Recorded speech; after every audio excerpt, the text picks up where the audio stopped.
Então, irmãos, hoje eu quero falar um pouquinho sobre as coisas virtuais e as coisas reais. Obrigado, meu irmão.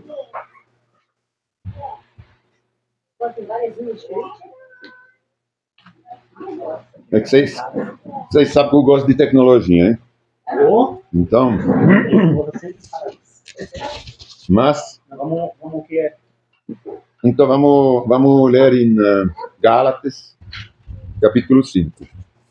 Mas antes de começar a ler, eu quero fazer um pequeno preâmbulo. O que acontece? A gente aqui, eu também, sou o primeiro a falar que pastores, coisas assim, são cargos e títulos, e é verdade. O próprio Senhor Jesus, ele falou de apacentar, hein? Quer dizer, de nutrir os líderes, todo mundo, é um dever de todo cristão, é de repassar as boas novas. Né? Então, todo cristão não faz disso de todo cristão um pastor, porque o pastor é Jesus Cristo, é verdade. É só um verdadeiro. Agora os outros são líderes, eles estão apacentando, a gente está passando nutriente, para que é a palavra. A gente quer que as pessoas, uma vez que a gente cresce na fé, a gente quer que as pessoas possam passar da comida líquida à comida sólida, e poder ensinar também, todo mundo. Por isso não precisa ter cargos ou coisa assim, ao contrário, são ministérios, o ministério vem de mim, são coisas que são dadas de graça. Então, eu sei que está cheio de desculpas por aí para poder fazer um dinheirinho com a palavra, ou vendendo livros, ou vendendo coisas, mas sempre usando a palavra como fundo os cristãos. Então, a verdadeira palavra é a Bíblia, ela se limita a isso. O resto são considerações filosóficas do coração de cada ser humano. Então, vira filosofia, senão doutrina cristã. Podem ser doutrinas humanas. Então, só que tem uma coisa, apesar de tudo isso, eu estou falando isso porque eu fiquei bastante chocado também com uma coisa que eu vi, é de um pastor virtual. Hoje tem pastores virtuais. Além de não aí esse mesmo fala que não precisa de pastor, e nada, mas ele, na verdade, é um pastor virtual também. Passa ensinamentos virtuais, aí a igreja se tornou virtual para ela. Só que a igreja é um corpo. O que expressa o amor de Cristo para a gente é a nossa comunhão com Ele, mas não somente com Ele, com os irmãos, mas principalmente, primeiramente, com os irmãos. Entendeu? Então, a gente não pode ter uma igreja virtual. Não, vocês podem me seguir aqui, eu vou passar todos os ensinamentos para vocês, eu vou dirigir vocês no caminho certo, sem dízimo, sem oferta, sem nada. Vocês não vai custar nada para vocês, e é assim que tem que ser, porque templos somos nós, que é verdade. Não existe mais templo, então não precisa ir em templos, é verdade, mas precisa ter uma congregação, uma assembleia de pessoas. Sim. Porque a eclésia é isso, é a assembleia de pessoas, é ter comunhão entre os irmãos. Em vários lugares, Paulo fala, mesmo Jesus fala que quem ama a Cristo, ama os seus irmãos. Quem odeia o seu irmão ou não o ama, ou não tem comunhão, não pode haver amor a Cristo. Então, quando a gente fala que a gente é o templo, então a gente é realmente o templo do Senhor e do Espírito Santo. O templo físico realmente foi destruído, realmente não é necessário. Porque o templo somos nós. Nós somos os sacerdotes reais. Porém, tem uma condição, uma condicional, que é a reunião entre irmãos. Porque como que a gente pode amar o nosso próximo se eu só oro no meu quarto trancado e sozinho? Claro que é um mandamento do Senhor também, ou um preceito. Não, você não vai encontrar o Senhor em templos. Precisa só entrar no teu quarto, ou ele está em qualquer lugar, isso é verdade. Mas a gente precisa realmente dessa união, desse amor fraternal. Isso é uma condição para ser cristão, é para um dia chegar a receber do Senhor a salvação. Então, eu vou com Gálatas 5, 1 Coríntios 12, uma parte dele, vamos entender melhor o que significa essa liberdade em Cristo, né? Porque Cristo realmente ele nos libertou de toda a lei, de todas essas obrigações que os fariseus colocavam, esse jugo que os fariseus colocavam em cima das pessoas, que eles mesmos não conseguiam, novas leis que eles faziam, que eles mesmos não conseguiam cumprir. Então vamos ler em Gálatas 5 e vamos talvez vamos ver, até o final de 5, até o versículo 10 do 6, vamos ver. Portanto, permanecem firmes nessa liberdade, pois Cristo, falando da liberdade em Cristo, né? Pois Cristo verdadeiramente nos libertou. Mas do que ele nos libertou? Não se submete novamente à escravidão da lei, das doutrinas, quer dizer, né? A lei é uma doutrina da antiga aliança. Então, ele nos libertou dessa doutrina da antiga aliança. Mas quer dizer que a gente vai se submeter, então, a outras doutrinas, a outras leis que são humanas? Não. Então, a gente vai se submeter à doutrina cristã, de Cristo agora. E não a substituir a lei do Antigo Testamento por uma nova lei que não é nem do Antigo Testamento, nem de Cristo, que são essas doutrinas humanas, de algumas denominações ou religiões. Então, não se submete novamente à escravidão de doutrinas. Prestem atenção. Eu, Paulo, lhes digo, se vocês se deixaram ser circuncidados ou endoutrinados hoje, né, porque a circuncisão naquela época ela mostrava a obediência à lei, mas é uma doutrina, né, da antiga aliança. Então a gente poderia substituir essa circuncisão por endoutrinação. Cristo de nada lhe servirá, porque a gente está se colocando debaixo de uma nova lei, que não é de Cristo. A gente pode falar de Cristo, mas não adianta, porque a gente segue outras doutrinas. Volto a dizer, todo aquele que se deixa endoutrinar ou circuncidar, deve obedecer a toda a lei, então, a toda a doutrina que ele se deixa enrolar. E isso acontece justamente com essas novas doutrinas virtuais, por exemplo. Essas novas tendências que a gente tem na internet, até tem tantos comentários, que a gente pensa, rapaz, mas é verdade. Você não conhece a palavra, mas realmente, bem, como os caras falam bem, é verdade, está explicando isso, está explicando assim, está explicando assim. Mas você não sabe, mas você não tem como não acreditar, se deixarem doutrinar por essas coisas assim. Porque é tão bem colocado, tão bem ensinado.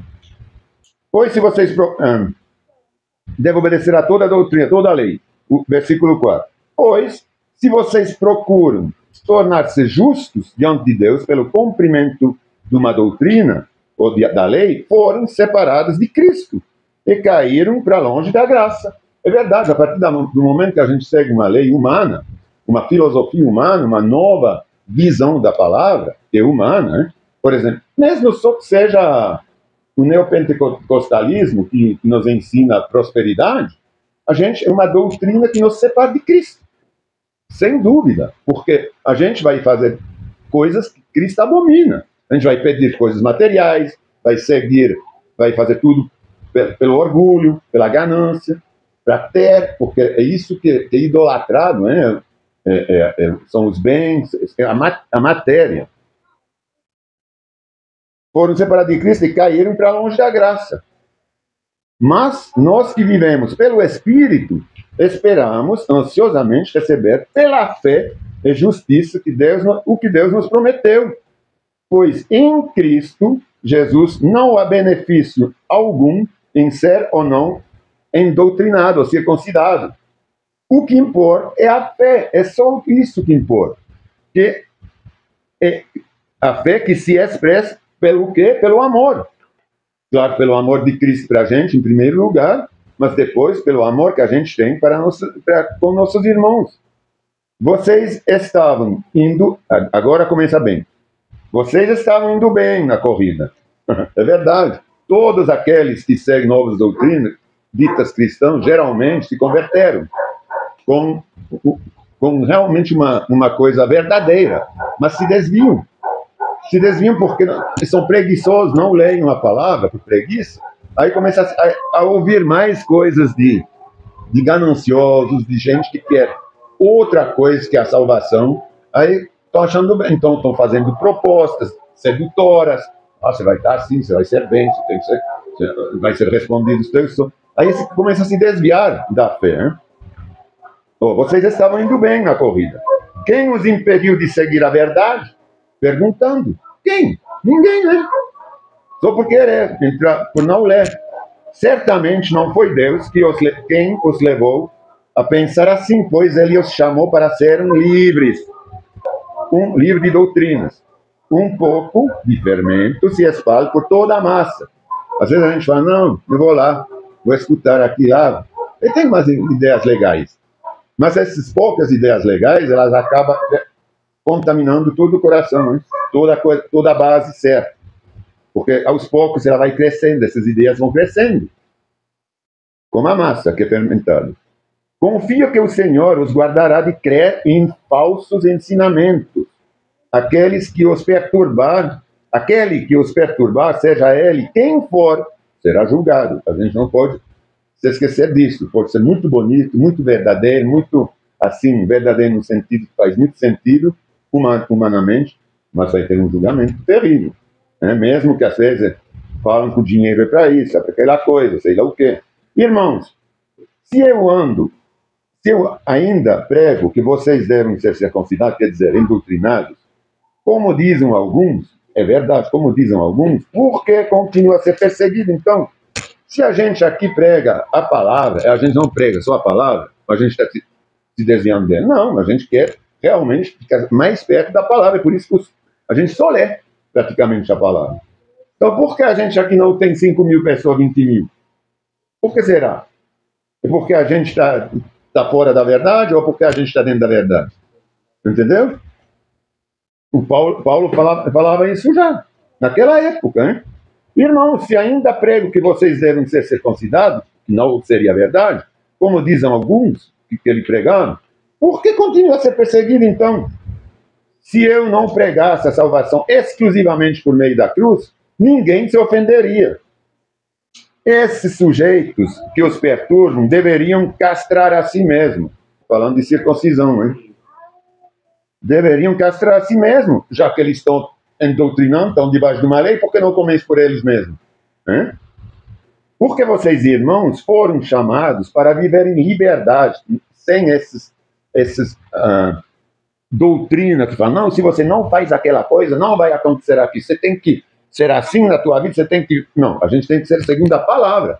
Não tem que dar R$1.000, não tem troca-troca, não tem R$100, não tem, sei lá, o caminho de cruz, andar de joelho, subir a escada, descer a escada 100 vezes para obter alguma coisa. Não há nada, não há troca-troca. A gente é livre, pela fé que a gente tem a vida. Porque vocês, irmãos, foram chamados para viver em liberdade. Não a usem essa liberdade, porém, para satisfazer sua natureza humana. Escutar, ouvir as coisas, não, você vai ter isso, isso aqui é satisfazer a natureza humana, a ganância. Ao contrário, usem-na para servir uns aos outros em amor. Agora eu pergunto, como que a gente pode servir uns aos outros se a gente tem uma igreja virtual? Nem vai saber se nosso irmão está bem, porque às vezes você olha na pessoa, está acontecendo alguma coisa, você não está legal. Não é? É impossível. Então, a igreja é uma coisa, o templo é outro. Aqui a gente não tem templo, nós somos os templos, mas a gente se reúne, é pronto. Então, a reunião entre irmãos, ela é fundamental. Ela faz parte do amor. Como que eu posso demonstrar amor para alguém? Será que tem casamentos virtuais que dão algum fruto? Será que eu posso conhecer alguém pela internet e ter filhos? Assim, é complicado, hein? Então não produz nada, é morto, é frio. Pois toda a lei pode ser resumida neste único mandamento: ame o seu próximo, como a si mesmo. Como que eu faço isso? Pela internet, entendeu? Com uma coisa virtual.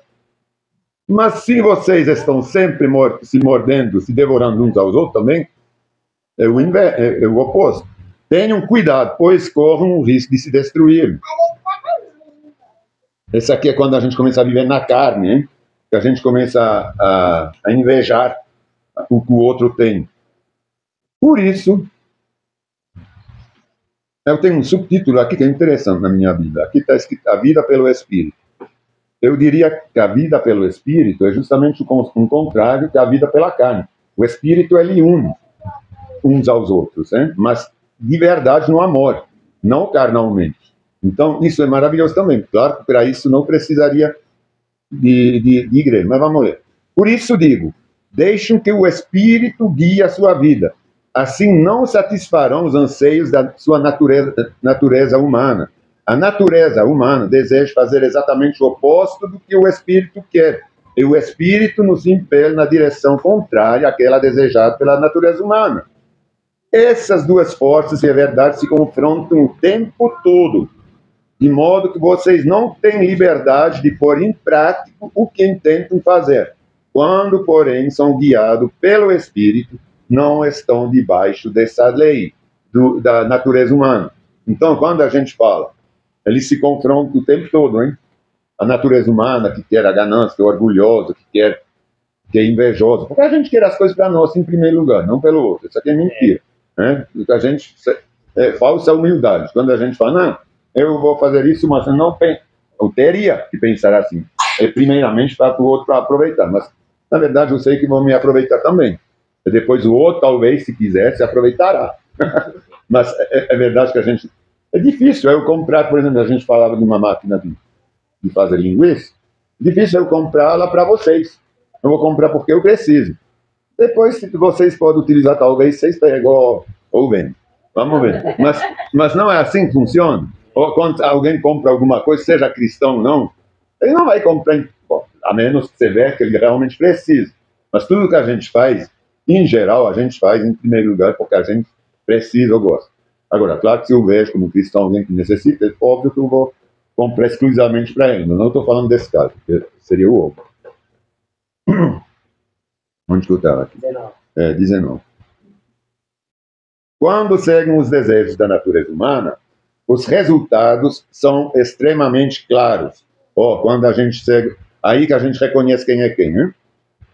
E quando você ouve pregar também esses grandes mestres que estão na moda, se a gente vê os frutos verdadeiros, é bem claro. Quando seguem os desejos da natureza humana, os resultados são extremamente claros. Imoralidade sexual, impureza, sensualidade, idolatria, feitiçaria, hostilidade, discórdia, ciúmes, acessos de raiva, ambições egoístas, dissensões, divisões, inveja, bebedeiras, festanças desregradas. Festanças a gente pode festejar, mas sem passar dos limites. Né? Quando a gente comemora entre irmãos é maravilhoso, mas sem ser desregrado, com regras. E outros pecados semelhantes, quer dizer, que todos os pecados aqui não estão colocados. Tem exemplos de pecados, mas não quer dizer que por tudo o resto a gente pode. Né? E outros pecados semelhantes. Agora, a gente vê isso, por exemplo, ambições egoístas. Você vê hoje, eu já falei isso uma vez, mas tem coisas terríveis, né? De leilão nas igrejas, nas assembleias, alguém faz uma oferta, já leiloa para sei lá quanto dinheiro. Como pode uma coisa? Ou fazer pagar para se... Ou colocar lá na frente quem deu mais. Sim, ou colocar simplesmente esses ganâncias, ter um altar, que já não deveria ter, colocar umas pessoas melhorais lá, umas 20, 30, 40 pessoas sentadas em poltrona, olhando para... Isso como pode? Entendeu? Então, tudo isso é pecado. São pecados. Tá aqui. É ambição. Eu quero ser o pastor daqui, porque aqui eu vou estar com autoridade, o pessoal vai me respeitar. Não. Se eu quero ser um pastor, então, apacentar as pessoas são menores que todos os que estão na igreja. Eu estou aqui para servir, não para ser servido. Entendeu? Então, mas o Espírito produz este fruto. A gente viu os frutos que não vêm do Espírito, agora a gente vai ver os frutos que vêm do Espírito. Amor, alegria, paz, paciência, amabilidade, bondade, fidelidade, mansidão e domínio próprio. Então, tudo isso a gente vê nessas coisas. A gente não vê mais. Ninguém mais está tá querendo servir o outro. Não, mas tá querendo receber. Entendeu? Ninguém mais tem paciência, amabilidade, bondade, fidelidade, mansidão, domínio próprio. O pessoal se irrita dentro das assembleias. Você já viu? Mas é terrível. Tem umas discórdias terríveis. Isso é fruto do Espírito. Ou que vão atrás de poder, como pode chamar isso de igreja do Senhor? Aqueles que pertencem a Cristo Jesus crucificaram as paixões e os desejos da sua natureza humana. Hoje pela manhã eu coloquei um versículo que estava falando assim: eu quero participar, conhecer do poder de ressurreição de Cristo. Então eu quero também, quando você continua o versículo, não sei se vocês leram, a segunda parte estava escrito: para isso eu quero também morrer com Cristo. Isso ninguém fala, né? Mas para poder participar do poder de ressurreição de Cristo, a gente precisa antes morrer para nossa carne, hein? Então, como está escrito aqui, aqueles que pertencem a Cristo Jesus crucificaram as paixões e os desejos da sua natureza humana, renasceram uma nova criatura. Então, o que eu fazia antes, eu não faço mais. Porque se o que eu fazia antes eu continuo fazendo, aonde que eu crucifiquei as paixões? A minha vida anterior, tudo bem. Eu não acho que muda grande coisa na nossa vida, assim, na nossa cabeça. De verdade, eu acho que... Uma vez a gente falou isso também, bem no início. A Milene me falou assim: não, mas porque as pessoas acham que não vão poder mais rir, não vão poder mais fazer isso. Mas não é disso que a gente fala. A gente fala das paixões, das coisas erradas. Então, quem não quer sair do errado para o certo? Tem alguma coisa errada, fundamentalmente, no coração da pessoa. Se ela não quer, se ela tem medo de perder o errado para ganhar o certo. Porque o certo é muito mais prazeroso. Não tem dúvida. Você não vive no medo da polícia, não vive no medo de nada do outro que vai ter. Porque você roubou, você fez sei lá o que de coisa errada. Você não vive no medo de ser preso, porque você anda totalmente fora da lei. Então, é muito mais prazerosa a vida. E quando você gastou dinheiro, você sabe que o dinheiro é honesto, você não roubou. Então, quem é que não quer fazer compras com dinheiro honesto? Eu não acredito que Deus não pôs em tudo e qualquer um ser humano a noção do bem e do mal. Está escrito que Deus colocou em todo ser humano a noção do justo e do errado. Então, quem não quer, realmente não quer, porque não quer se submeter. Então, não quer se viver bem. Então, isso é muito importante, porque aqueles que pertencem a Cristo Jesus crucificaram as paixões e desejos da natureza humana, que é ruim, a natureza. Ela é pecadora. Uma vez que vivemos pelo Espírito, sigamos a direção do Espírito em todas as áreas das nossas vidas. Nós não tornemos orgulhosos, provocando, invejando uns aos outros. E tudo isso, na verdade, é a vida em sociedade, em comunhão com as pessoas, com os irmãos principalmente. Então, essa coisa virtual, se a gente fica no virtual, a gente fica na nossa carne. Porque quem vai me falar de não fazer? Agora, sejamos honestos. Aqui a gente lê na palavra, aqui a gente está falando, não, né? Quem não quer sair do... Agora, no virtual, tem ninguém, né? Eu posso fazer cada coisa que ninguém vai saber. Eu não preciso me mostrar como sou para ninguém. Então, isso aqui, o café, o diabo ele vai se aproveitar, ele vai semear a coisinha lá. Não, você não precisa de comunidade. Viva aqui a tua vida, você só crê. Está tudo certo. E a gente vai fazer coisas que não deve fazer. Porque não tem a repreensão da palavra certa. Tem a repreensão de alguém que é tolerante, que tolera o erro. E que fala, não precisa, não precisa disso, se você está certo. Pega os exemplos bíblicos, mas que não são completos. Por isso que eu pus esse versículo hoje só pela metade. Para justamente ilustrar como a gente pode ser enganado. Pegando a palavra, né? Eu queria continuar com uns 10 versículos antes de acabar. Desculpa. Em Coríntios 12, do versículo 12 a 27. 15 versículos. Coríntios é logo antes de Gálatas. É 1 Coríntios, tá? Capítulo 12, do versículo 12 também, até o 27. É quase até o final. Encontrar? Hã? Sim. Capítulo 12, 1 Coríntios, capítulo 12, versículo 12 a 26. Encontraram?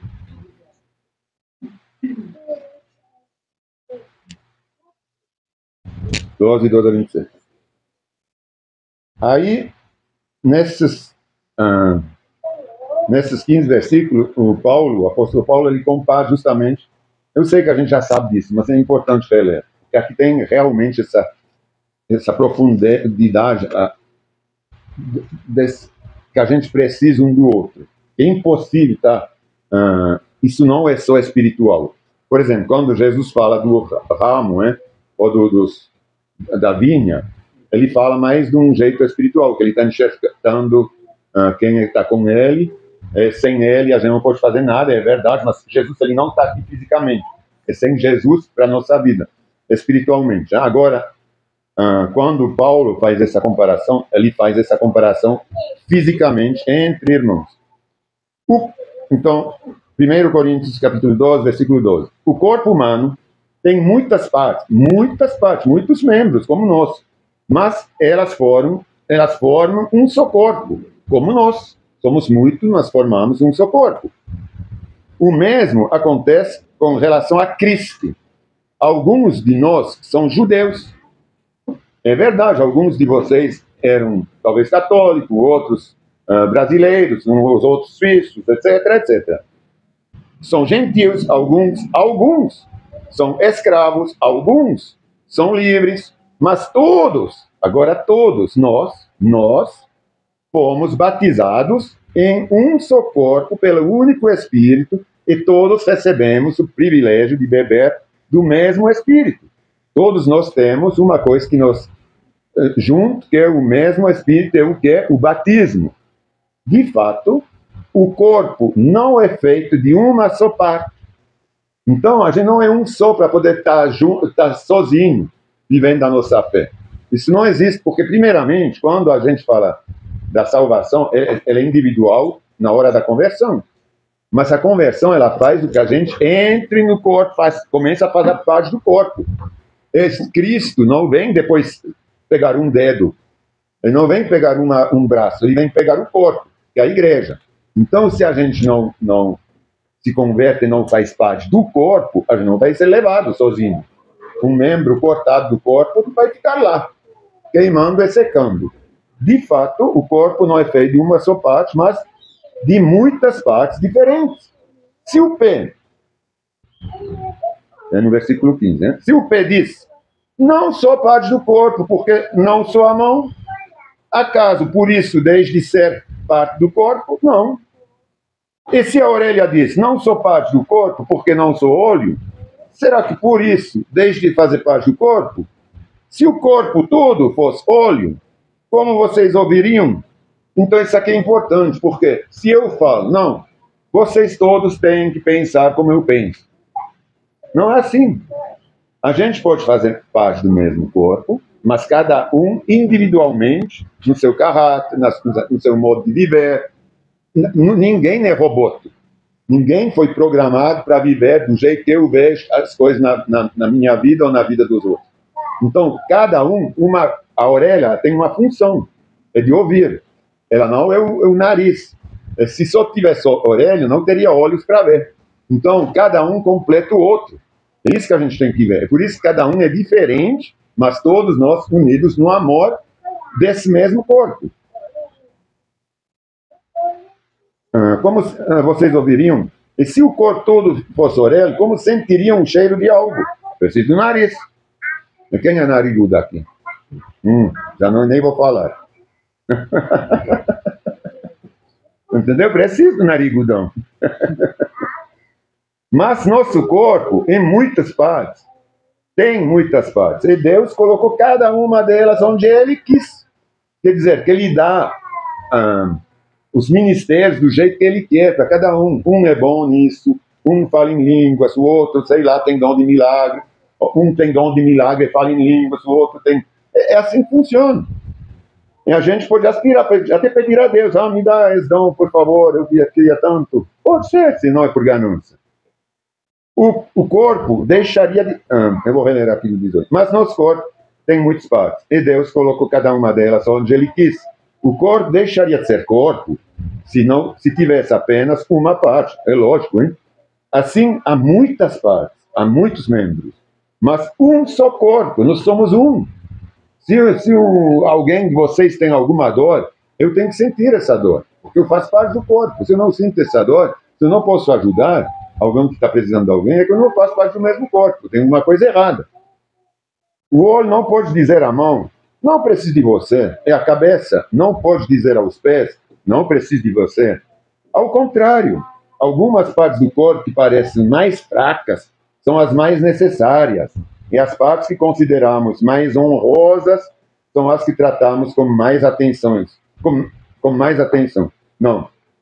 E as partes que consideramos menos honrosas são as partes que tratamos com mais atenção. É verdade também.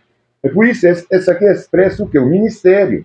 O ministério não é magistério, não, é a coisa mínima. Então, eu tenho que me considerar sempre mais fraco. Eu tenho que tratar os mais fracos também, que inicia na fé, sempre com mais cuidado. Porque alguém que já está conhecido, que conhece a palavra, tudo, não precisa mais de tanto cuidado. Agora, um novo na fé, ele precisa de muito cuidado. Eu tenho que tomar muito mais atenção com ele. Assim, protegemos cuidadosamente as partes que não devem ser vistas. Pois é, enquanto as mais honrosas não precisam dessa atenção especial. Por exemplo, o cérebro, vocês lavam o cérebro. Mas é honroso. Alguém que tem um QI elevado, que é inteligente, alguém que você vai escutar. Opa, o cara deu umas ideias legais.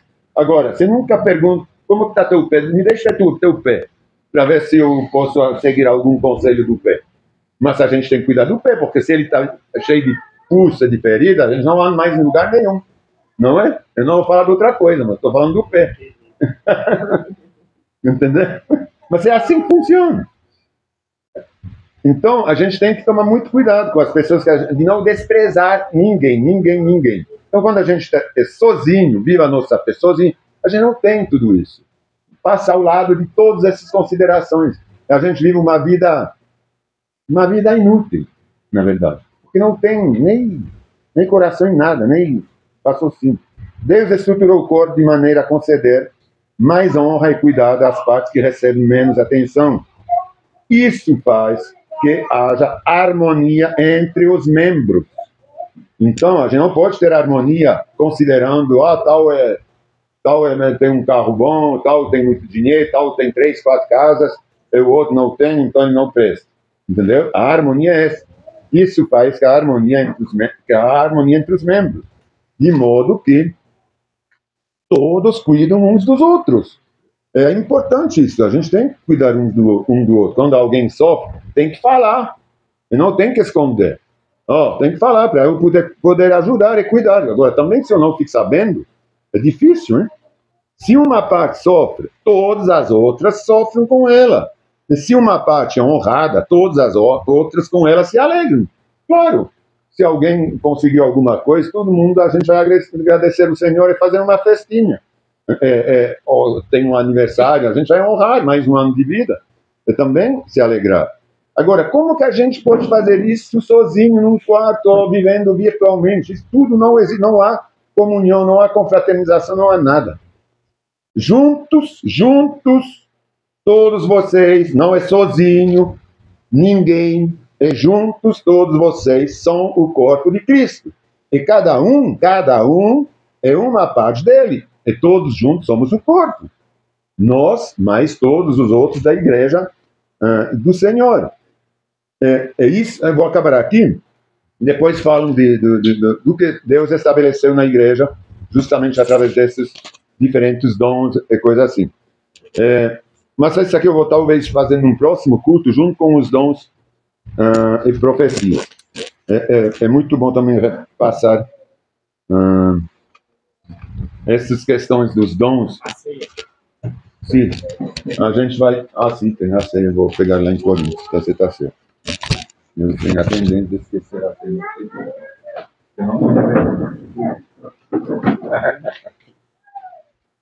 Eu não percebo. Muito obrigado.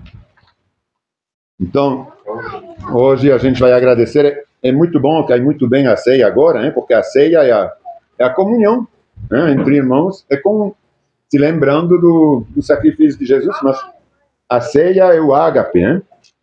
Essa ceia que a gente vai ter daqui a pouco,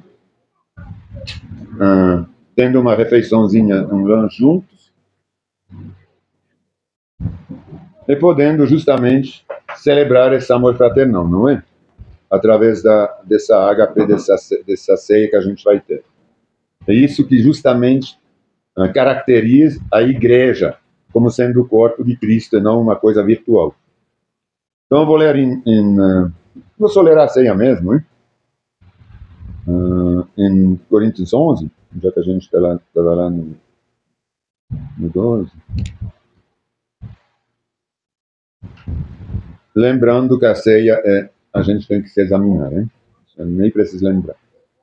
Pois eu lhe transmiti aquilo que recebi do Senhor. Na noite em que o Senhor Jesus foi traído, ele tomou o pão, agradeceu a Deus e partiu e disse: este é meu corpo, simbolicamente, que é entregue por vocês. Façam isso em memória de mim. Então, em memória de ti, Senhor, teu sacrifício, dessa carne que foi crucificada, que sofreu, que se encarregou de todos os nossos sofrimentos.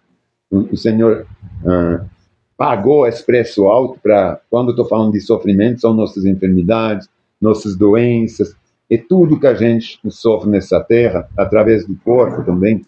Senhor, eu vou te agradecer, eu vou me lembrar que o Senhor pagou esse preço alto, que o Senhor que sofreu no lugar nosso, no lugar meu. Eu não preciso mais acrescentar nada, que teu sacrifício foi completo. Nada há que eu possa fazer para completar o teu sacrifício. A tua graça é plena através desse sacrifício. É por isso que a gente está tomando esse pão agora, se lembrando dessa carne que sofreu na cruz. Pode tomar.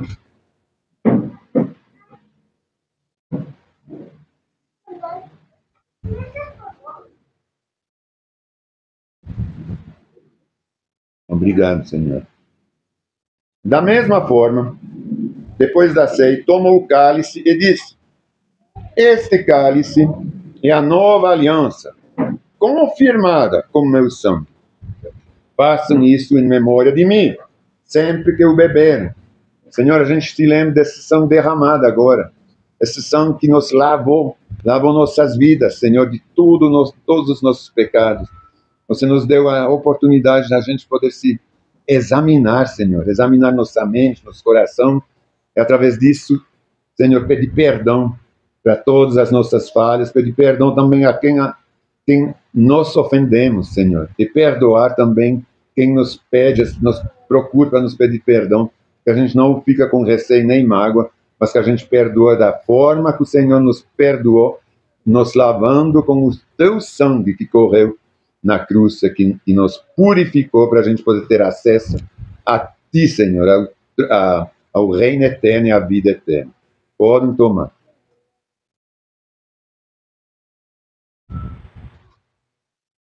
Muito obrigado. Ora. Senhor, eu te agradeço por esse momento, por esse ensinamento, por recolocar, como a gente fala, a igreja bem no meio da vila, Senhor, no lugar dela, para que a gente não se deixe enganar, para que a gente não se deixe levar por doutrinas filosóficas que são muito bonitas, belas, que parecem tão maravilhosas, mas que não vêm de ti, Senhor, que não passam de filosofias humanas, de sabedoria humana. Uma coisa é a justiça do Senhor, é uma coisa a justiça dos homens, Senhor. O que nos parece certo humanamente não é sempre o que é certo aos teus olhos, ao teu coração, aos teus ensinamentos. Quando a gente quer seguir, tem a doutrina de Cristo, a gente tem a doutrina do perdão, a gente tem a doutrina da sabedoria que vem do alto, Senhor. A gente é mansa, a gente tem todas essas qualidades que a gente enumerou agora em Gálatas, Senhor. A gente não é ganancioso, não tem inveja, Senhor, tudo o contrário, Senhor. A gente tem um coração pronto para servir. A gente não tem que ver outra coisa, o servir, Senhor. se a gente tem a oportunidade de rever os dons, Senhor, a gente vai ver que os dons que o Senhor nos dá são todos eles dons de serviço. Quando eu posso orar para alguém, para essa pessoa ser restabelecida na vida dela, na saúde dela, é um serviço que eu faço para o outro, não é para mim, é para o outro. Quando eu posso fazer qualquer coisa, Senhor, ser hospitaleiro, são dons de serviço, é um dom.